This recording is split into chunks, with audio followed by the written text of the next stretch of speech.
Welcome back to my channel, Mathematics Made Easy. In our lesson today, we are going to learn how to subtract numbers in base 2. Already, we have treated how to add and multiply numbers in base 2. You can check the last two videos I've uploaded if you missed any of them. So today we are looking at how to subtract numbers in base 2, and we have examples here. All right, so let's go on to subtract them. 1 minus 1 will give us 0.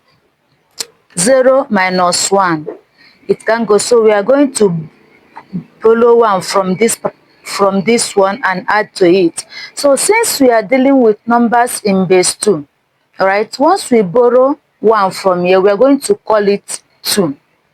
All right, so when we borrow 1 from here, it's going to be 2.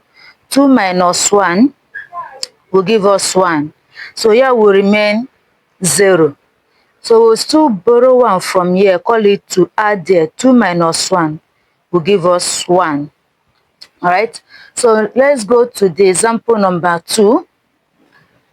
Here, 1 minus 0 will give us 1. 1 minus 1 will give us 0. 0 minus 1, it can. To borrow 1 from here, when we borrow 1, we call it 2. 2 minus 1 will give us 1. Now, I want you to do this particular one. Once you do it, you comment your answer, and I'm going to get back to you if you get it right or wrong.